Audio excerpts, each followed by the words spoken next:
From inside the warehouse at Oriole Park at Camden Yards, it is the MASN All Access Podcast, along with Brendan Mortensen. Hi, it's me. I'm the problem, Paul Mancano.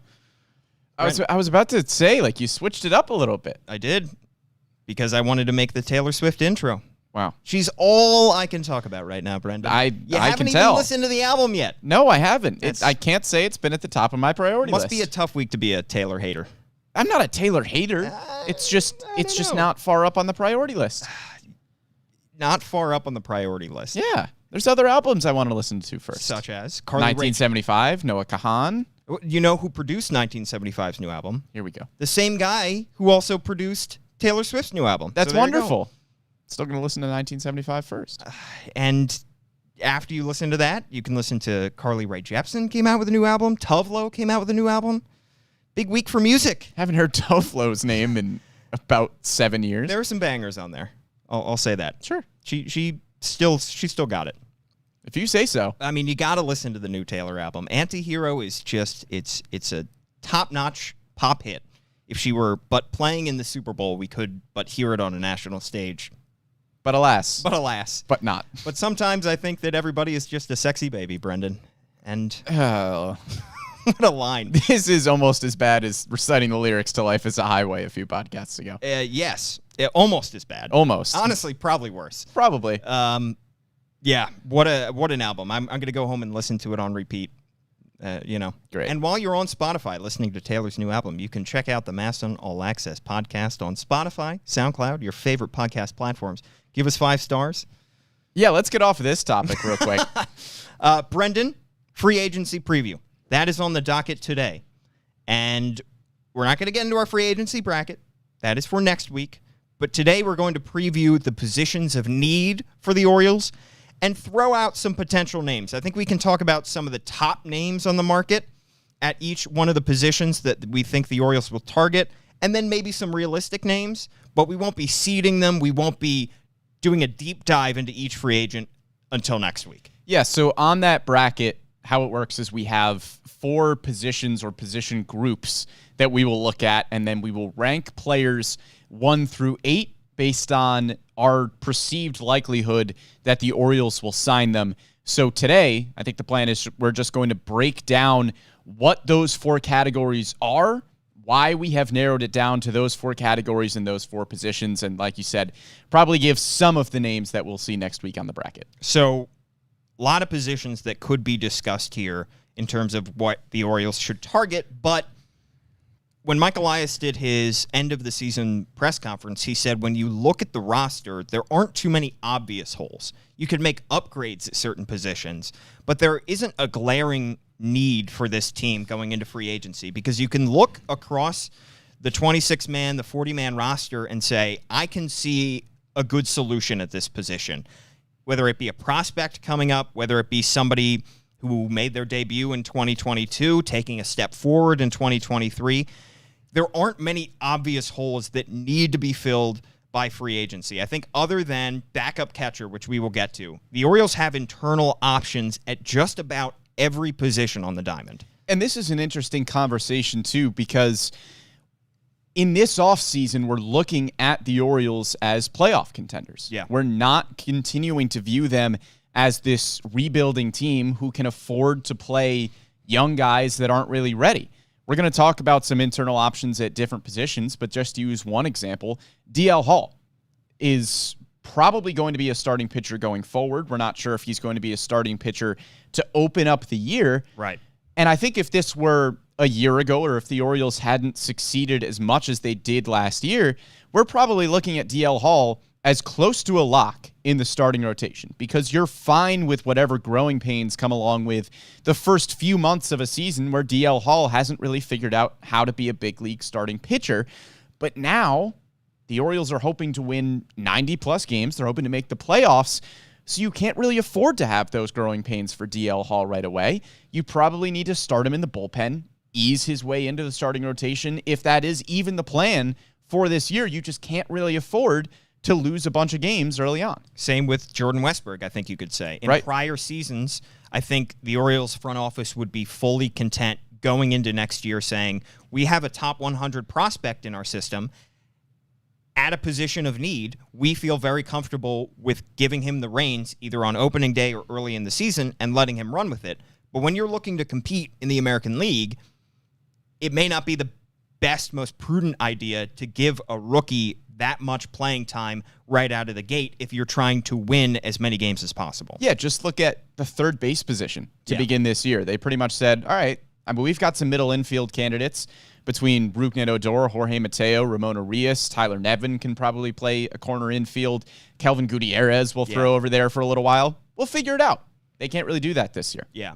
Before we get into the specific positions, also, we're going to hear a lot of names thrown out, I think, in the comments by Orioles fans. You're going to hear big-time names like Carlos Correa and Dansby Swanson. I'm already seeing Trey Turner being bandied about already. But I will say, first and foremost, word to the wise is that simply because you have an already promising above 500 team and you're looking to add a free agent, these free agents are not guaranteed things. I mean, it almost goes without saying, but I think that sometimes the hype exceeds the production for a lot of these players. And I looked at last offseason, some of the big-time free agents that we were talking about or that were being discussed in the national media that signed with teams for big dollar amounts.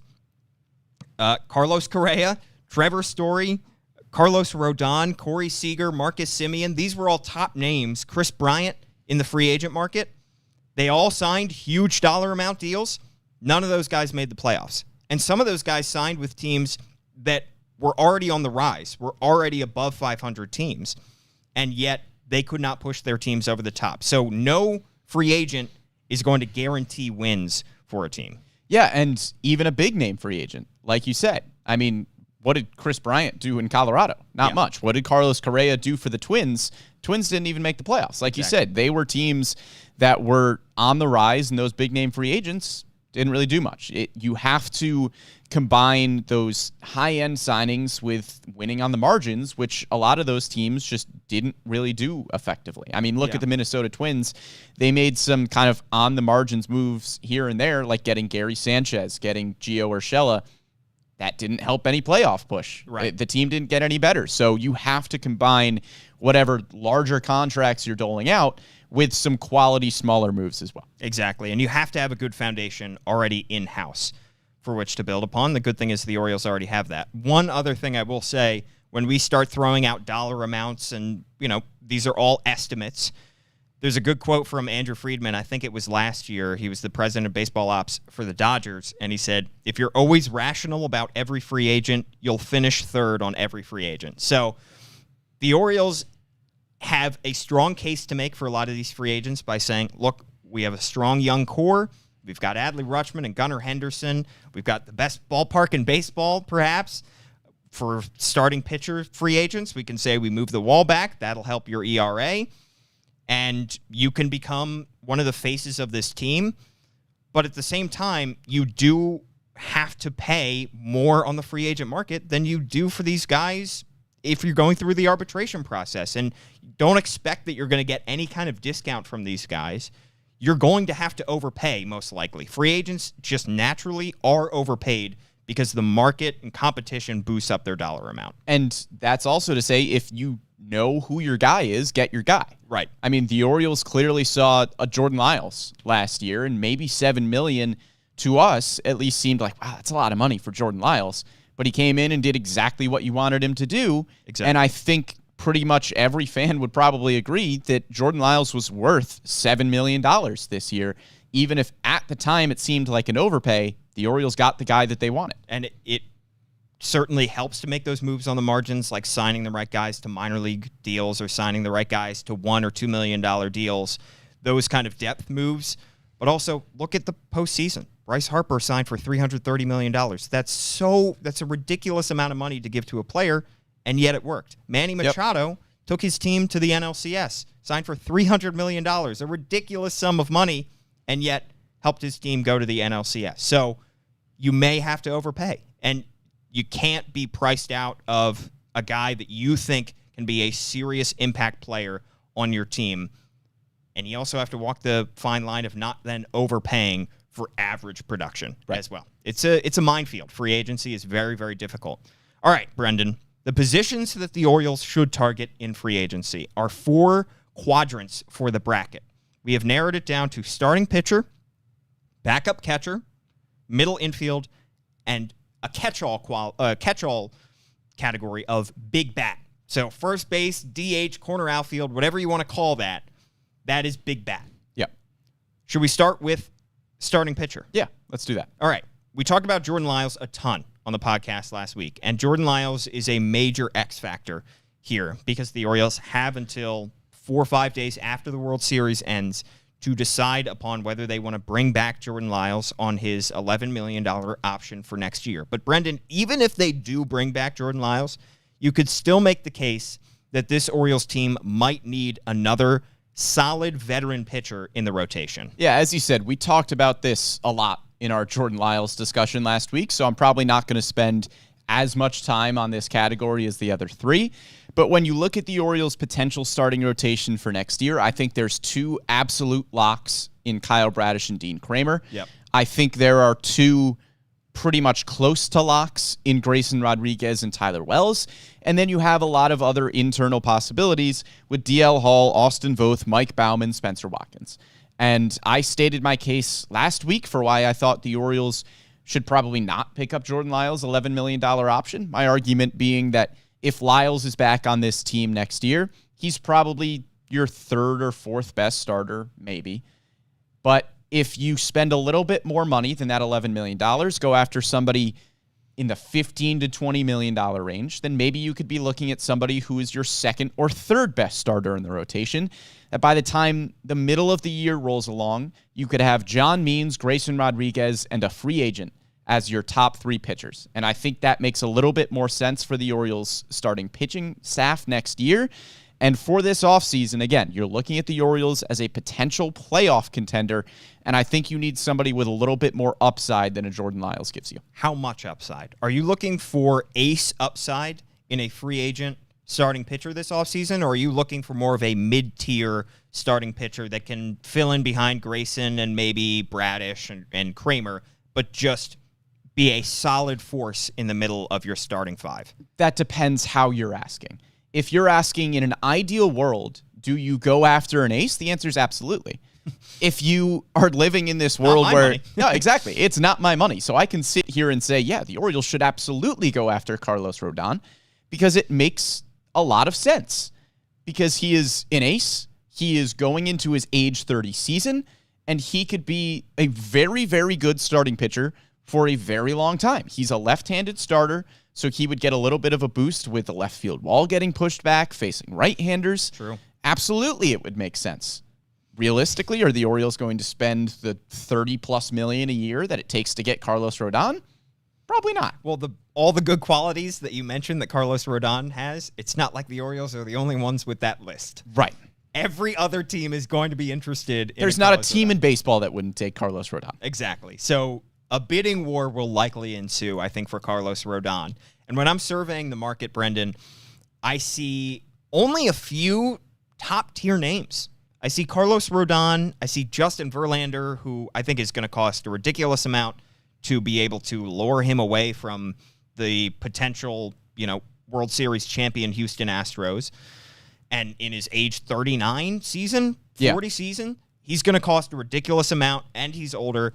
You have Jacob deGrom, who I can't see Steve Cohen, owner of the Mets, letting him get too far out the door before he returns. Other than that, I see some intriguing names with some upside, but I don't see any surefire aces outside of those top 3. Am I missing anybody? No, I don't think there's really an ace outside of those top 3. But again, there aren't too many aces that hit the open market. True. I mean, there was Garrett Cole 2 years ago, but I can't really think of another ace since then. And Rodon last year, and we saw how much Garrett Cole got paid because there were so few. I mean, he's a great pitcher, but the fact that he was one of the very few aces on the market, I think, helped his value. Yeah, and I don't think Rodon is going to get Garrett Cole money, but he could still be looking at $30 million a year. Yeah. And can you really afford at this point to put that much money into a single starting pitcher? I'm not really sure. So if you're not signing one of those 3 aces on the market, they're interesting guys. but there are very few sure things, I think, out there right now. And there are guys that are going to cost probably in the $10 to $20 million range. Per year, average annual value, but that will come with a lot of question marks. I think no matter who we're mentioning on this list and no matter who is going to be in the bracket, unless it's Rodon, there are going to be major question marks that come with each of these guys. We mentioned a few last week, but Noah Syndergaard, who has high upside but has serious injury downside and has not looked phenomenal. Chris Bassett has some serious question marks as to whether he can be a true top-of-the-rotation guy. Mike Clevenger is going to be a free agent. He is going to be probably valued higher than his production because he has had great seasons in the past, but also had Tommy John surgery and then could not record an out in a game in the NLCS. So you're going to have these intriguing names and guys that might perk your ears up, but also look deeper into the stats because some of these guys come with serious question marks. Yeah, Adam on Facebook comments Aaron Nola. He has a club option for next year, and I would be very surprised if the Phillies do not pick up that club option, especially considering how well he has pitched down the stretch and into the postseason. I think he's staying in Philly. But again, like you said, I'm looking at that tier of Bassett, Eovaldi, Jameson Taillon, Noah Syndergaard, Mike Clevenger. Yeah. Where they have the potential to be a number 2, number 3 starter in this rotation. And I think even their floor is probably a number 3 starter, even if they don't pitch incredibly well.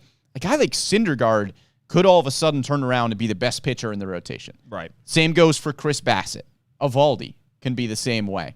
Jameson Taillon, I think, probably has a little bit of a lower ceiling, but even he could be your second best starter in the rotation. But when I'm looking at the full list, if you're priced out of the aces, I think you have to take a little bit of a swing. I don't think Jordan Lyles is a big swing. He's probably, like I said, at best, your third or fourth best starter in the rotation. I think you need to take a swing at somebody who could have an ERA in the mid to low 3s. And I think that tier gives you that possibility. It's possible that maybe you just whiff and maybe they aren't that good. And maybe the ERA is closer to the 4.5 range and you overpay them when you could have just paid Jordan Lyles $11 million. Or they get hurt. But if you're trying to make the playoffs, I think that's a risk you need to start taking. This is the case I made last week, and I won't rehash it too deeply, but again, not my money, but I would try to bring back Jordan Lyles either on his $11 million option or let him hit free agency and then try to sign him under $11 million. And I would go and sign a higher upside guy because then you're having your cake and eating it too between a surefire innings eater and a high upside rotation piece. I mean, ideally, but I think if you do both of those things, you're pricing yourself out of some better players in other categories that we're going to get to. One more question for the starting pitching for free agent market, Brendan. Do you prefer a lefty or a righty, or does it not matter to you? I don't think it should matter. I think you just need to get the best starting pitcher available. I think it's possible that a lefty might be more enticed to come to Baltimore because if they have, let's say, for example, there's a left-handed starting pitcher who gives up a good amount of home runs to right-handed hitters, and that is really impacting their ERA, Mike Elias can say, hey, you see how far back that left field wall is? You're not going to give up as many home runs to right-handed hitters who are pulling the ball down the line. So maybe a left-handed pitcher says, hey, I could go to Baltimore for 2 or 3 years, get an improved ERA, hopefully, and some improved splits against right-handed hitters, and maybe that gets me more money on my next contract. Yeah. Whatever it might be. I think a left-handed pitcher might be more enticed to come to Baltimore, but I don't think that should really make a difference in who you're looking at. And you don't truly know who's going to be in your rotation next year. You mentioned the surefire locks to start the year. Yeah. But by season's end, you could have a vastly different rotation if DL Hall cements himself. There's a lefty. If somebody comes up and Drew Rom comes up and looks like a surefire starter, there's a lefty. So yeah, the 2 locks that I had were Dean Kramer and Kyle Bradish, and neither of them were in the rotation to begin last season. Exactly. So I think it would be overthinking it to look at the rotation and say, this rotation really needs a lefty. Yeah. This rotation really needs a righty, because you don't know what the problem is going to be. I lied. One more question about this. How many years would you commit? Are you willing to commit to a guy in the starting pitching market? If it's Carlos Rodon, I give him 6, 7, 8, however many years it takes to get him to Baltimore. 12 years and a 12 years job in the front office after you retire. Yeah. If it's a Chris Bassett, Jamison Tyone tier of player, I'm probably looking at 3 to 4. Yeah, I think it depends on the guy. I Yeah. think you have to have certain numbers, certain years in your mind for each guy, and you can stick to it a certain amount, but also, don't get priced out. If everybody is signing for deals that are way over the number of years and dollars that you were hoping to sign the guy for, guess what? You may have to give a guy an extra year. You may have to give him a little bit more in average annual value than you were hoping to. All right, that's starting pitcher. One position I can almost guarantee that the Orioles will address in free agency is backup catcher. And I say almost because they currently have 6 catchers on their 40-man roster. They made 2 waiver claims, 2 guys coming from the Cincinnati Reds. Of course, Adley Rutschman is going to be your opening day starter. Of course, he's going to be your superstar catcher. But other than that, I don't look at any of those 5 guys and say that guy is a proven big league backup catcher, especially because one of those guys, Mbembu, was on this team to start 2022 and was clearly not good enough to be Adley's backup because Chirinos held on to the job. Yeah, and when you're looking at the internal options, like you said, it's probably Anthony Bemboom, Jacob Nottingham, and Cam Gallagher. Yeah. And I just can't really see the Orioles rolling into next season with those guys as your backup catching options. But before we get into this category and talk about some of the names that the Orioles could be looking at, I think we need to preface it with some context, which is that catchers in baseball right now are just not very good. They're hard to find. I know Robinson Chirinos struggled last year, and his offensive numbers were not great. But if you are expecting the Orioles to go sign a backup catcher with a 750 OPS, you are going to be sorely disappointed. Yeah. Because those guys just aren't a thing in baseball right now. There were, among catchers who played 50 games last season, 7 of them had an OPS of 800 or better, and one of them was Adley Rutschman. If there's a catcher with an OPS of 700 or better, he is probably a starter. There were 18 catchers who played at least 50 games last year who had an OPS of 700 or better. And 700 OPS isn't even really that good. Yeah. But if you have that as a catcher, you are probably a starter. We are in the age of the defensive catcher. Yes. And it makes sense because pitch framing is probably more important than it ever has been. And because game calling is also hugely important. And because next year you're also going to look at stolen bases probably jumping up as well. So defense first is probably the strength of this market. Both it's the strength of catchers all around baseball, and it's the strength of this free agent market. So I saw somebody in the comments say Christian Vasquez is a backup catcher. Christian Vasquez is starting somewhere. He's starting. He's absolutely starting somewhere. Yeah. I mean, he is a starting catcher for somebody. Wilson Contreras is going to be a starting catcher for somebody. And Adley Rutschman's presence on this team means that whoever signs is going to be your backup catcher. And yes, you can probably work him in as a DH occasionally, but the hope is that you're also going to have enough in your lineup that you're going to have a better option at DH other than your backup catcher. Right. So it is critical that the Orioles sign a quality big league catcher to back up Adley Rutschman.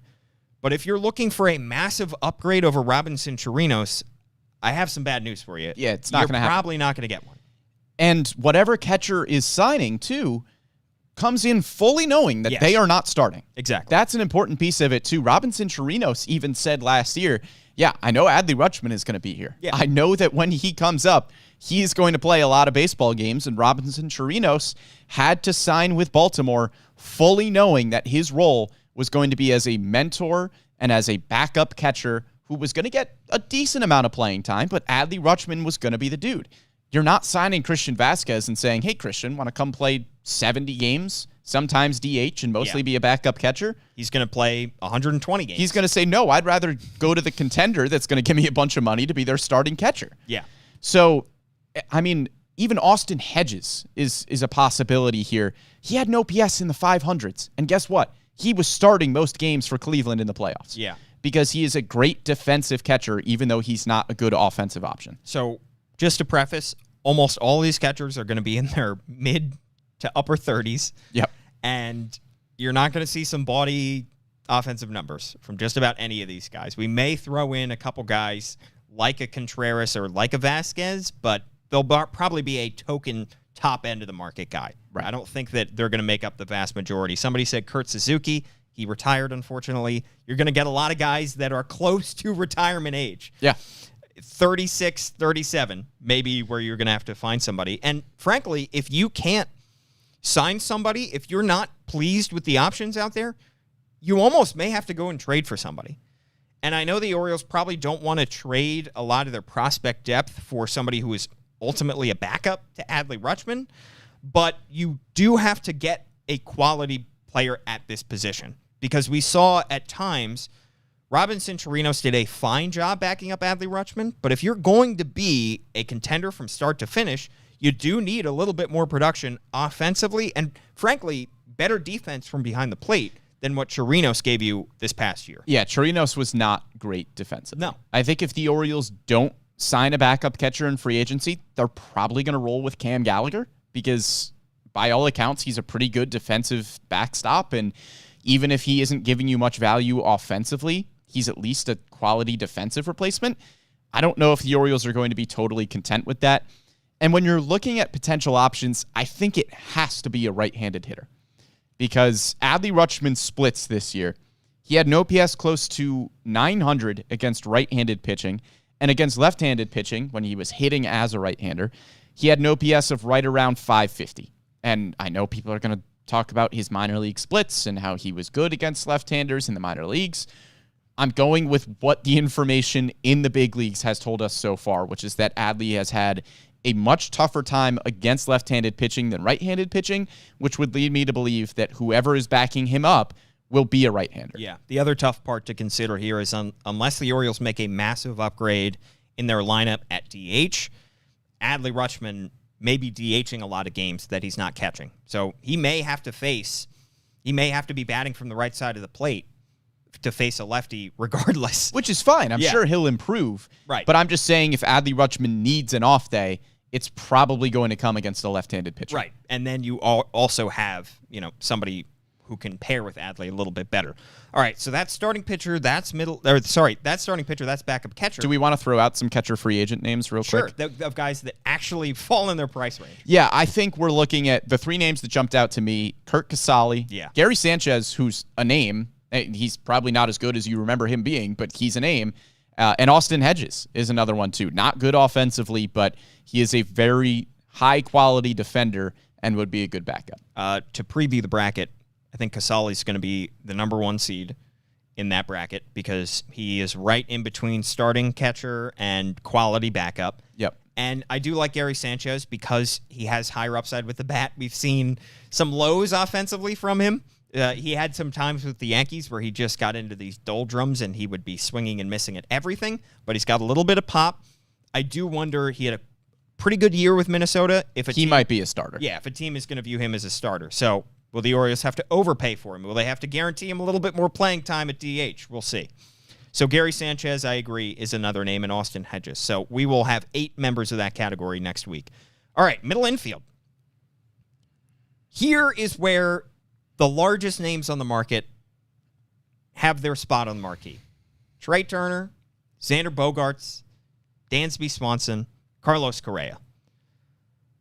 There's also a second tier of middle infielders that I think the Orioles could be intrigued by. However, if you get into the third tier of free agents, I think that is where you probably have to walk away from the table if you're Mike Elias.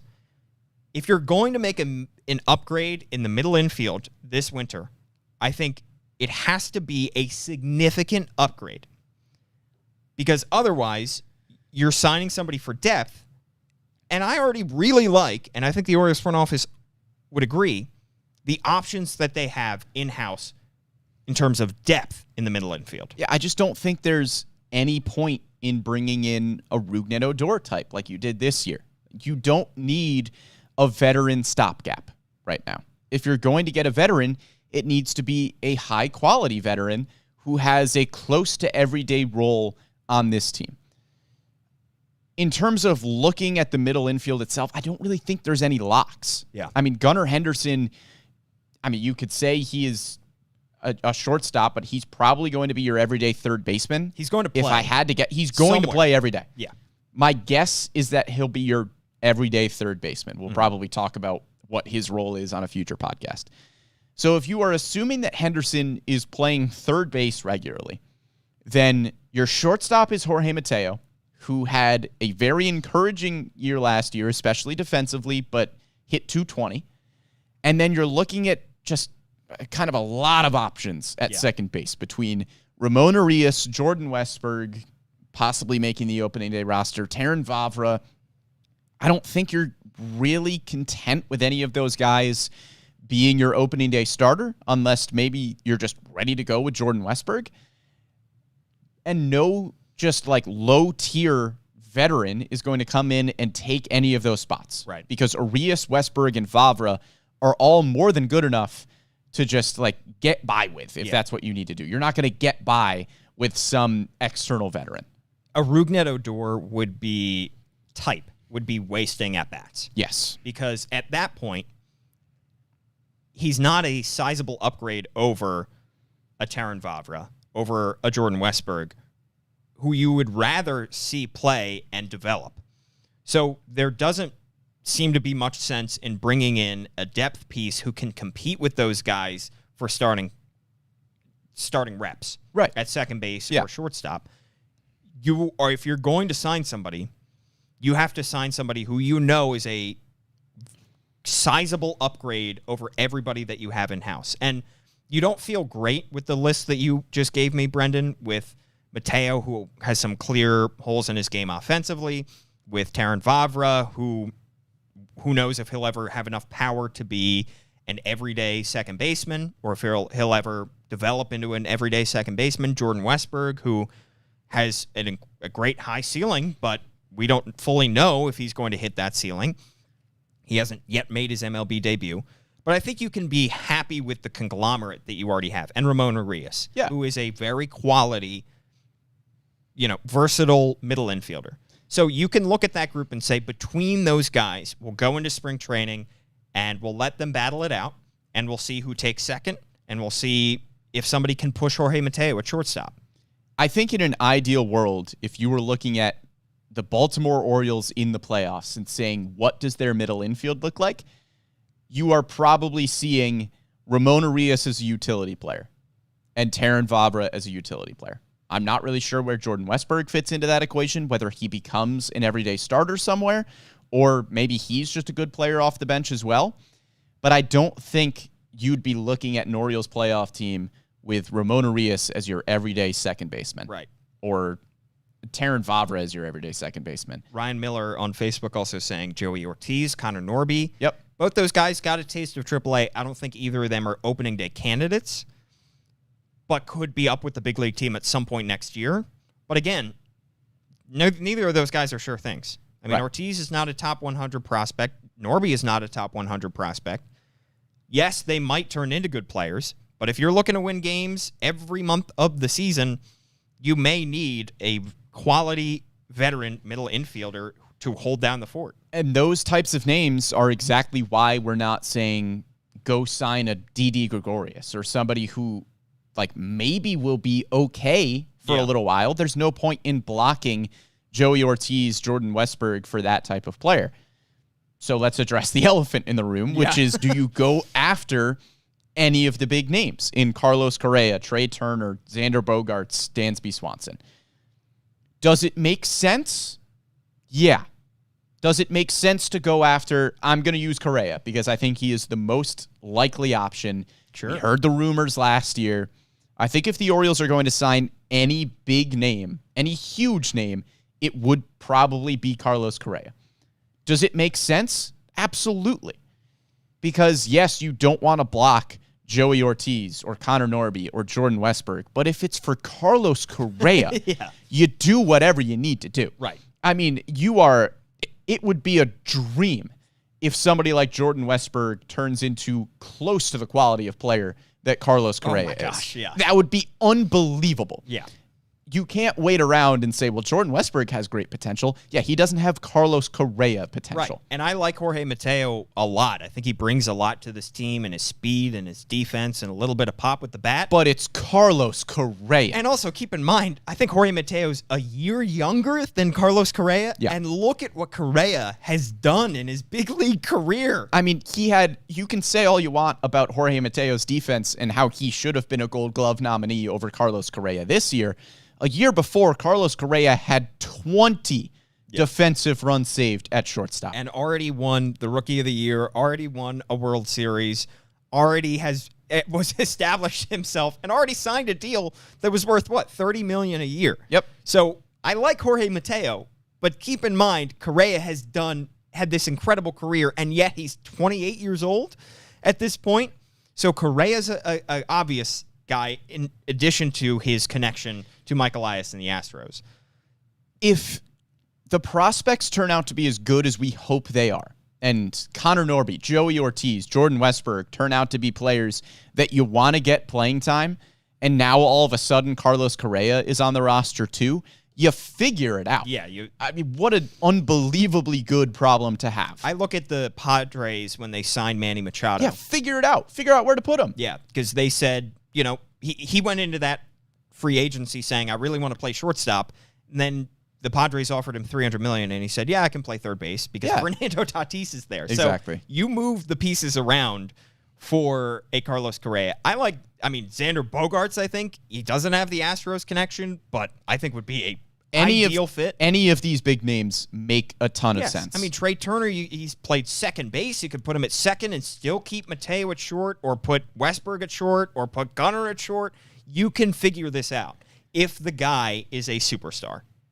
This is the Orioles podcast, and we are my talking hands a lot. about I'm how... getting excited. Yeah, because the possibility of any of those guys being on your baseball team is incredible. Saying their names just conjures images. But here's the thing. You're tuning into the Orioles podcast, where we're talking about how great it would be to have Carlos Correa on your baseball team. Tune in to 29 other podcasts around the league of different teams, and they are saying how great it would be to have Carlos Correa on your baseball team. Maybe not the Oakland A's, but maybe. But even they would say, wow, that would be great. They would say this would be awesome. So the issue again here becomes, where does the line get drawn money-wise? Yeah. Because Carlos Correa, again, I'm just gonna keep going back to him as the example. He turned down his player option of $35 million. Yeah. That is so much money to give a guy for a year. And if Carlos Correa just said no to that on a Minnesota Twins team that, yes, missed the playoffs, but has some potential. They've got some good young pieces. They've been known to spend money. Like that's a competitive franchise. So he just turned down $35 million with a pretty good team. Yeah. You're going to have to give Carlos Correa so much money. And I know Carlos Correa probably has a good relationship with Mike Elias. Great. He's still going to say, give me a lot of money. I'm sure he appreciates that Mike Elias helped draft him, but I think that gratitude only extends so far. It does not extend. It does not extend to the paychecks. Yes. So, again, I think a lot of these guys are going to be out of the price range for the Orioles, but the second tier does have some okay names. Yep. Not a deep second tier, I would say. I kind of disagree. I kind of like the second tier here. It depends on options, right? I will say. So the second tier that I'm looking at, specifically probably for second base, if you are cool with rolling with Jorge Mateo at short, and maybe you get Jordan Westburg or Joey Ortiz in there throughout the year, I think you're content with those options at shortstop. Yeah. So at second base, I'm looking at Adam Frazier, who I think would be a fantastic fit, where he can play second base. He can play the outfield if you need to move him around. Had a bit of a down year, but has had some great years in the past. I think he would be a great option that you could probably get for around $10 million a year. Three guys with options that were intriguing as well.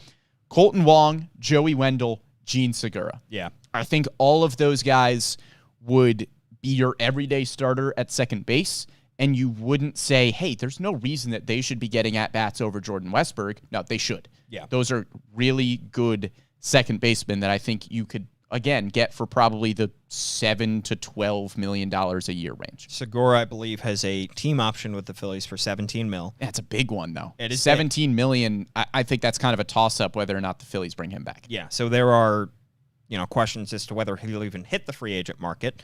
But yeah, that's a not bad second tier, I think, of middle infielders that you would feel comfortable at least being your opening day starter. And frankly, that wouldn't break the bank. None of those guys, in theory, and you could, I think a lot of those guys that you mentioned there, you could, in theory, hand them a 3-year deal, maybe 4-year deal. But the problem is, I think also a lot of those guys are hitting the 29-30 range. Yeah, and I maybe think it's looking for something to lock them up for 5 years. I think it's also interesting that all of those second-tier options that I like are second basemen. There's not really a second-tier shortstop that I like unless you're buying the 1 year of unbelievable play from Elvis Andrus, which I'm not really. Because he's 36. In his age 30-something season. I'm not really buying that. He's going to be 35 next year. Yeah. I'm not really buying that. Yeah. At least to the point where I'd start him consistently over Jorge Mateo. And I will say, you mentioned Didi Gregorius. I mean, there are other options out there of veterans. Hanser Alberto probably not going to be brought back, but guys that could be brought back on or could be brought in on minor league deals. Yep. I wouldn't rule that out. But if the Orioles are going to do that, they're not going to give that guy the opening day spot. No. They're not going to sign what I don't see happening. And I could be entirely wrong. You can play this back when I am wrong. But what I don't see happening is the Orioles signing somebody like a Rougned Odor for a $1 million deal and basically guaranteeing him a starting spot. Yeah, there's no point. The middle infield. Somebody just asked, what are the chances Odor comes back on a minor league deal? I think it's possible, but you're not handing him the keys to second base. I think that is definitely possible. Yeah. But he would have to come back knowing that he's not getting a starting spot. Sure, he can compete for some playing time, but guess what? Jordan Westburg is your minor league player of the year. I would rather see Jordan Westburg out there. Me too. All right. That's middle infield. And there is some overlap between middle infield and big bat. Because I love this category. Carlos Correa is a big bat. Yeah. Xander Bogaerts is a big bat. Trey Turner is a pretty big bat. But these guys are more of the first baseman, of the DH, of the corner outfield, of maybe even a third base type, as opposed to middle infielder. Yep. Those guys that we just mentioned are going to get a ton of money because they are big bats and they play premier defensive positions. These guys might get a little bit less money because they don't play premier defensive positions. Yeah, we could even see Mike Elias throw a curveball and go sign Brandon Drury to play third base and then just say, Gunnar Henderson, you're the everyday shortstop. I would love that. I think Brandon Drury would be a terrific fit with this team. He's not yet 30, is he? No. 29? Breakout season last year, got traded to San Diego, was probably one of their best players last year. Yeah. Yeah, it makes sense. So this category has a lot of first basemen, and I think that's probably the position that the Orioles would like to target here. Yep. Because you have Ryan Mountcastle, obviously, your everyday first baseman, but if you could sign a left-handed hitting first baseman, somebody to back up Mountcastle, that would be ideal. Right now, you don't really have too many internal options at first base. Tyler Nevin is not only a righty, but he struggled in the big leagues last year. They were even looking at Anthony Santander. Never got into a game at first base, but he was taking grounders over there. They were looking at Terran Vavra at first base last year. I think Adley Rutschman has the potential to play first base at some point because we saw him do that in the minors. But you don't have a backup first baseman right now who can platoon with Ryan Mountcastle, and I think the Orioles might look to sign somebody of that ilk. And I think it's even less of an issue of needing a backup first baseman, which you do need. I mean, you could probably figure it out, but I think it's less of an issue of signing a backup first baseman and more of a, hey, the Orioles could use another middle of the lineup bat. Because once you get to the 3, 4, 5, Adley Rutschman, Ryan Mountcastle, Anthony Santander, those are good quality power bats, but I think you could use a left-handed hitter in there somewhere. Yeah. You've got Adley Rutschman and Anthony Santander, who are both switch hitters.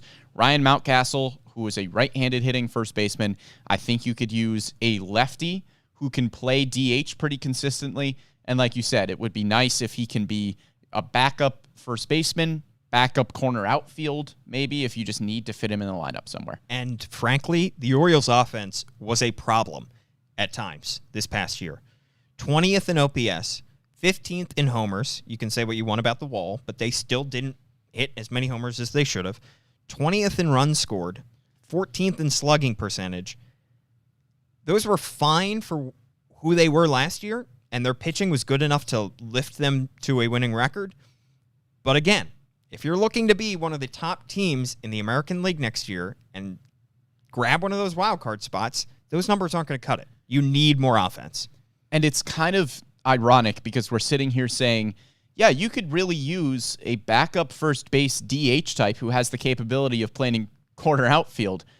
That's Trey Mancini. And I think there is a possibility that the Orioles bring Trey Mancini back. He'll be on the bracket. He'll be on the bracket. He might get eliminated pretty quickly, but I think you're probably looking at a left-hander. I don't think it's a lock, and Trey Mancini does kind of fit the bill of what you'd be looking at, but I don't think it's Mancini. And you can look at the guys that you already have and say that you're going to get more offense in the form of development. And Adley Rutschman, you're now going to have for a full year instead of from late May onward. You're going to have Mountcastle maybe improves a little bit more offensively. He's still only going to be 26 next year. You're going to have Kyle Stowers, who may take a leap up from his rookie year. You're going to have a full year of Gunnar Henderson as opposed to September. But you don't want to be sitting there in late July saying, we're hanging on by a thread in this playoff race. We need to go and trade for a big bat. Because guess what? Those guys cost a ton. They're going to cost a ton in terms of prospects. So you would rather just go out there and spend money and not have to give up prospects for a big bat right now and not have to incur that problem. And this category has some names. We're seeing some names get thrown around on Facebook and YouTube. One popular one is Josh Bell. Do they have dudes and a half, though? Yeah, I think some of these guys are dudes and a half. Any two dudes out there? Well, we'll see. Okay. The name Jose Abreu getting thrown out. I don't know if he fits as well because Jose Abreu is probably going to be an everyday starter somewhere. Josh Bell is also probably going to be an everyday starter somewhere. But I think whoever you're signing here is probably close to an everyday starter. I think you might be looking at a veteran who is playing a lot of DH, and that's probably the role that you're promising, maybe 7 games out of 10. And then the other 3 games are looking at backup first baseman or corner outfield, like you said.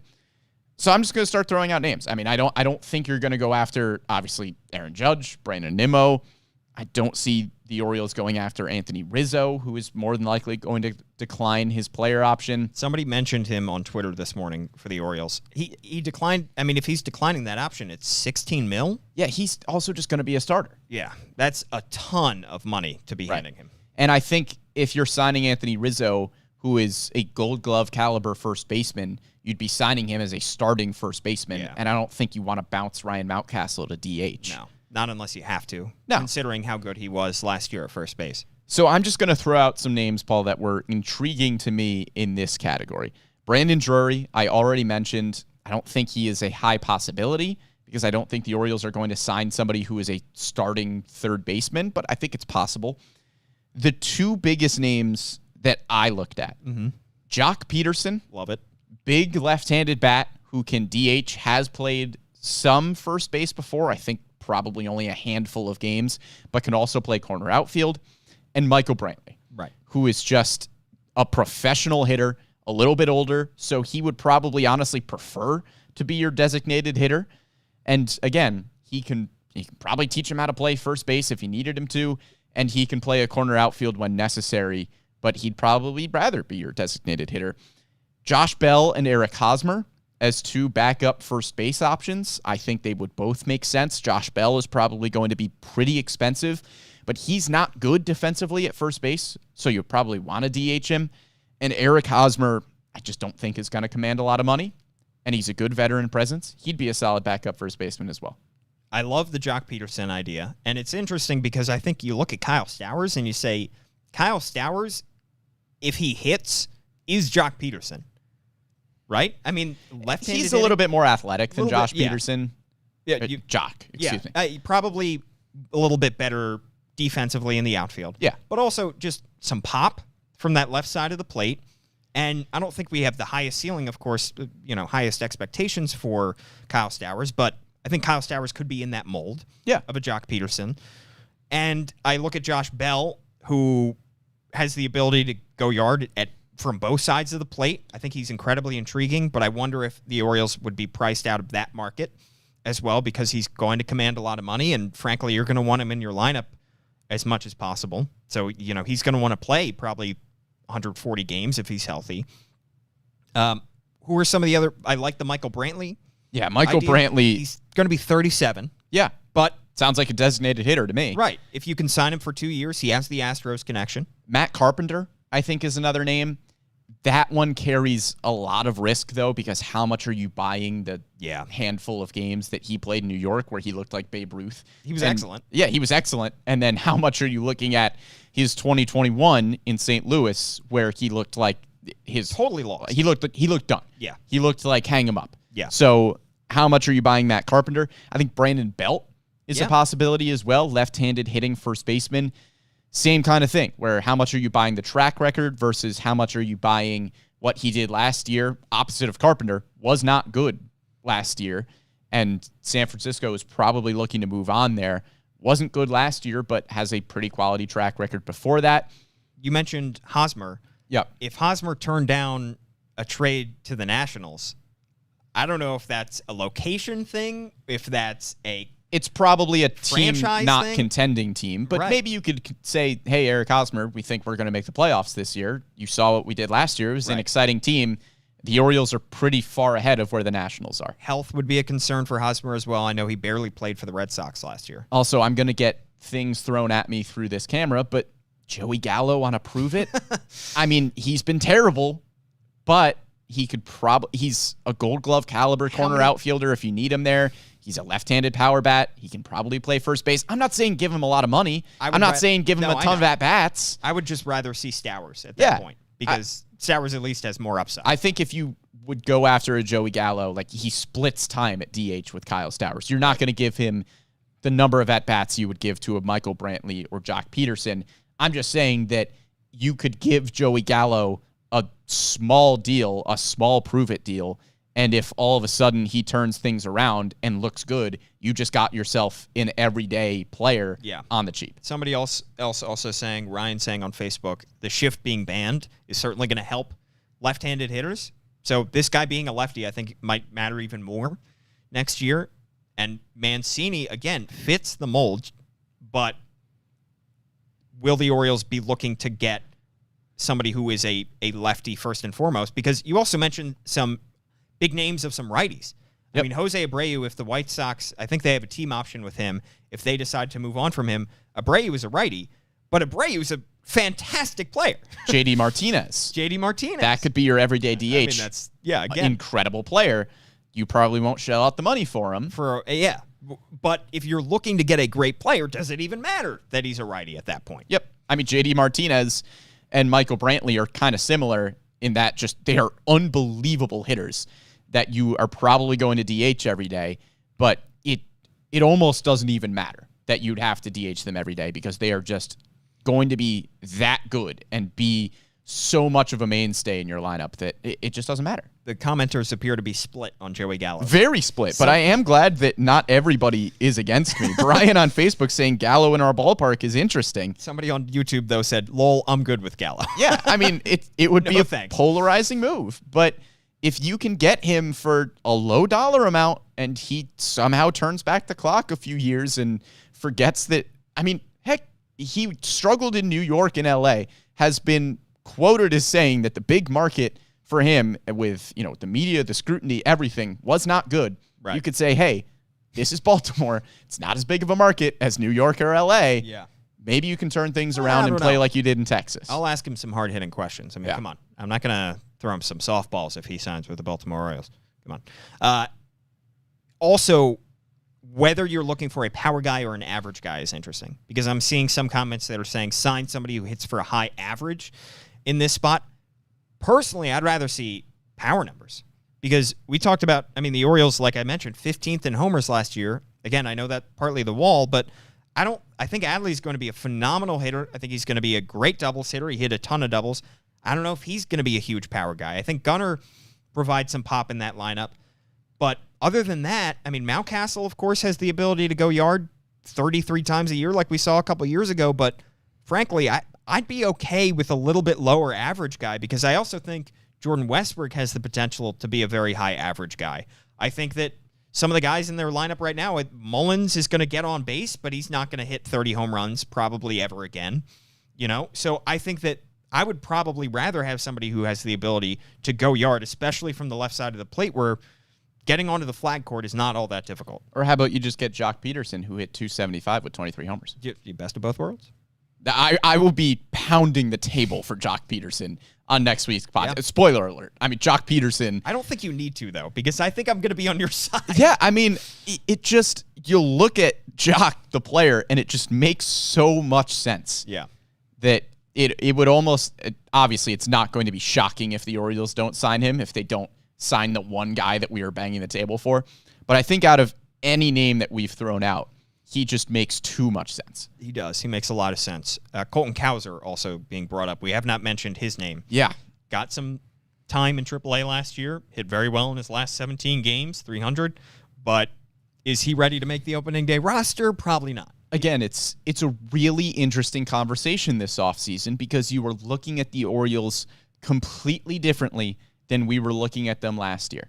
If this is a last year discussion, we're saying, well, you can't sign anybody that's going to block Colton Cowser, who could be up within a few months, Jordan Westbrook, who could be on the opening day roster, Connor Norby, Joey Ortiz.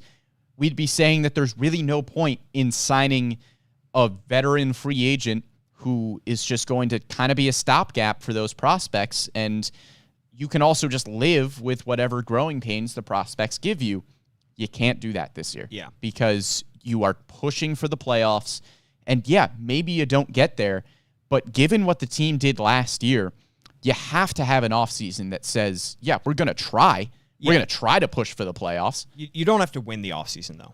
And I think odds are the team that wins the offseason does not win the World Series and, frankly, doesn't get very close very often. So I do think that, it's not incumbent upon you to go out and be the biggest spenders, but you will need to spend some money. And Mike Elias said before the end of the year, our payroll will increase, but he's also rolling in arbitration into that because Anthony Santander is projected, I think, according to MLB trade rumors, to get $7.5 million, close to that. Austin Hayes is probably going to get a bump. Cedric Mullins, I believe, is due for arbitration. So these guys are going to get more in arbitration. So that is an equation into this payroll bump as well. How much are the Orioles willing to give to somebody out of side of their organization? Sure. But I will say, too, I'm not going to be disappointed if the Orioles don't sign Carlos Correa. Right. If they don't sign a guy to a $30+ million deal. If the Orioles come out of this, I'll tell you an offseason that I would be thrilled with, which is one where the Orioles sign, I'm just going to take some names from this category, where they sign Jamison Tyone, Austin Hedges, Joey Wendell, and Jock Peterson. Yeah. I think that's a great offseason. All right. Well, make it happen. Mike, if you're listening, that's what you should do. That's the blueprint. We have figured it out. Please let us know who you think the Orioles should sign. And I'm seeing comments all over the map. So keep those coming as well. And we will have our free agency bracket next week with those 4 positions. Middle infield, backup catcher, big bat, and starting pitcher. Let us know who you think should be the 1 seeds in each of those brackets or in each of those regions. I got it. Logan on YouTube says Ohtani. There it is. Offseason solved. Trade for Ohtani. Easy. 1 year left on his deal. Also, one more thing. I'm sorry to our producer, Amy Jennings. I'm keeping us going here. I think the priority, even if you don't sign some of these big guys, I think the priority for me, if I were Mike Elias, would be to extend the guys that you have in-house. Yep. That's a long conversation that we'll have on a day. Oh, that's a down podcast. But if you don't get any of these top free agents, and yet you're able to extend Adley Rutschman and or Gunnar Henderson, massive W. That's a win. That's a win. Yep. So, all right. That just about does it for our podcast today. At Brendan Morty is his Twitter handle. I am at Paul Mancana. Please listen to our podcast on all your favorite podcast platforms. Give us 5 stars, rate, review, subscribe. Thanks to Emmy Jennings, our producer today. And we will be back next week with the free agency